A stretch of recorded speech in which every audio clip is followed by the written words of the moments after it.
नमस्कार, city post के इस खास पेशकश में आपका स्वागत है। मैं हूं श्रीकांत प्रत्युष। आपको पता है कि कतर से आने वाला मुंगेर का सैफ अली अब हमारे बीच है नहीं, कोरोना की भेंट चढ़ चुके हैं।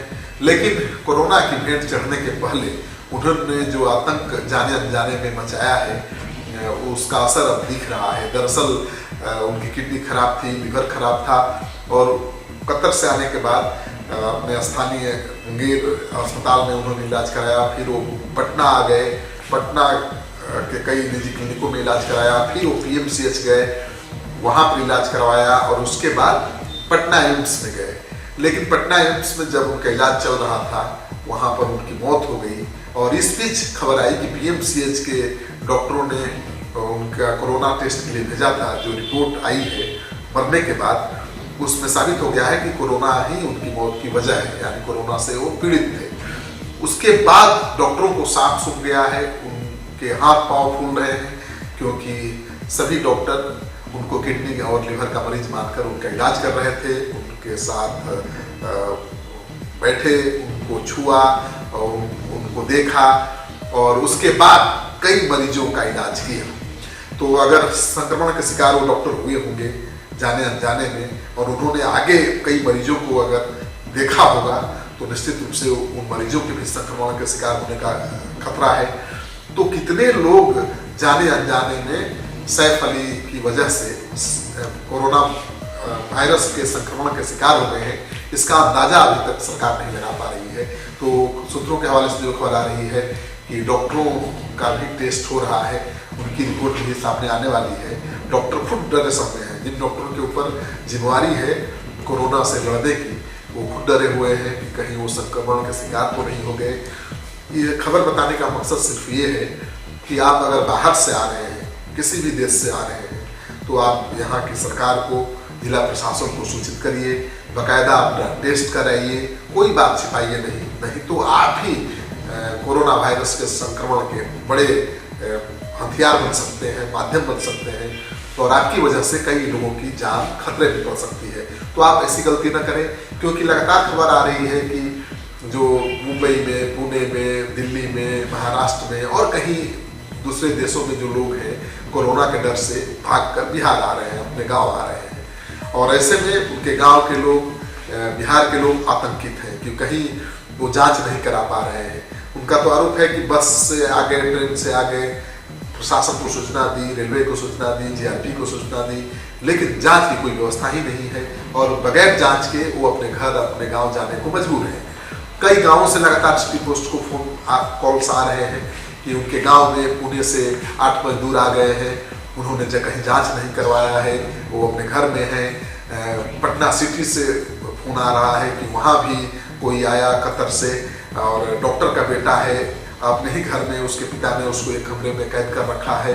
उस घर में गर्ल्स हॉस्टल चलता है, कई लड़कियां भी पढ़ती हैं, वहाँ पर रहती हैं और उसको आइसोलेशन में नहीं रखा गया है। तो इस तरह के लगातार फोन प्रशासन के तमाम अधिकारियों के पास आ रहे हैं। प्रशासन के अधिकारी परेशान हैं और उनके पास कोई समाधान नहीं दिख रहा है। तो मुझे लगता है कि कोई भी सरकार, कोई भी पुलिस व्यवस्था, प्रशासनिक व्यवस्था कोरोना से लड़ने में सक्षम नहीं है। जब चाइना नहीं लड़ पाया, जब इटली नहीं लड़ पाया, तो भारत और भारत के राज्य क्या लड़ पाएंगे। तो कोरोना से लड़ने का एकमात्र उपाय है कि हम अनुशासित हो जाएं, जो जहां पर हैं वहीं पर ठहर जाएं। आपको भागदौड़ करने की जरूरत नहीं है, ट्रेन में रेलम पेल में करके पटना पहुंचने की जरूरत नहीं है, बिहार पहुंचने की जरूरत नहीं है। आप महाराष्ट्र में हैं, मुंबई में हैं, पुणे में हैं, नोएडा में हैं, जहां है वहीं ठहर जाइए, वहीं पर अपने को सुरक्षित रखिए।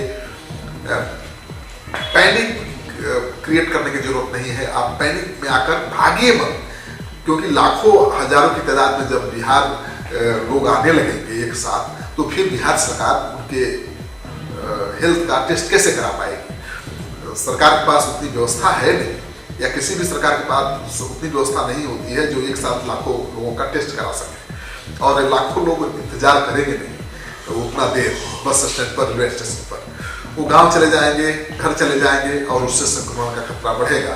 तो सैफ अली से सबक लीजिए, क्योंकि सैफ अली ने अगर एहतियात बरती होती, उन्होंने कतर से आने की सूचना जिला प्रशासन को दी होती, जिला प्रशासन ने उनकी जांच करवाई होती, तो शायद जाने अनजाने में इतने लोग कोरोना वायरस के संक्रमण के शिकार नहीं होते।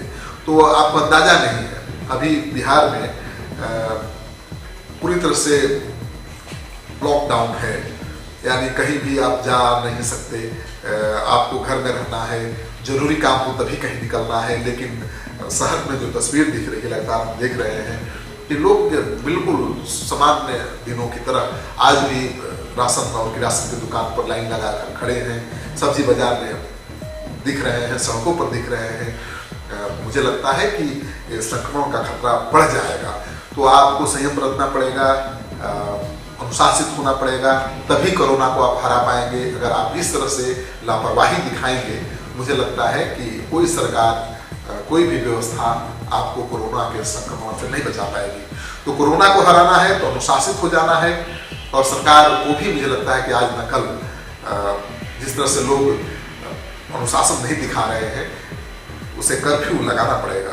तो 31 मार्च तक क्लोज डाउन है, लॉकडाउन है पूरा बिहार, और इस दौरान भी लोग अगर घूम रहे हैं तो मुझे लगता है कि प्रशासन को शक्ति दिखानी पड़ेगी। और मेरा तो बार बार सिटी पोस्ट का बार बार आप लोगों से आग्रह है कि आप खुद अनुशासित हो जाइए, प्रशासन और पुलिस को मजबूर मत करिए कि वो कर्फ्यू लगाए, आपको घरों में बंद करके रखे, आप खुद घर में बंद हो जाइए। सोशल डिस्टेंसिंग ही इस समस्या का सबसे बड़ा समाधान है। तो ये कोई छोटा मोटा मामला नहीं है, किसी युद्ध से बड़ा मामला है, और किसी युद्ध का सामना करना है तो आपको संगठित होना पड़ेगा, आपको अनुशासित होना पड़ेगा, आपको संयमित होना पड़ेगा, धैर्य रखना पड़ेगा। तो भयभीत भी होने की जरूरत नहीं है, आतंकित भी होने की जरूरत नहीं है, लेकिन अनुशासित होना बेहद जरूरी है। अगले वीडियो में हम आपको दिखाएंगे पटना के रेलवे स्टेशन से रिपोर्ट, पटना के बस स्टैंड से रिपोर्ट, पटना के कई अस्पतालों से रिपोर्ट, कि क्या वहां पर हो रहा है, किस तरह का माहौल है और कैसे अफरा तफरी मचा हुआ है। आप इस वीडियो को ज्यादा से ज्यादा लोगों के साथ शेयर करिए ताकि जागरूकता फैले, लोग कोरोना से डरे नहीं बल्कि सावधान हो जाए और संकल्प लें कि हमें कोरोना को बिहार में हराना है और एक नया मिसाल कायम करना है। आपका सहयोग समर्थन लगातार मिल रहा है, उसके लिए बहुत बहुत आभार। धन्यवाद।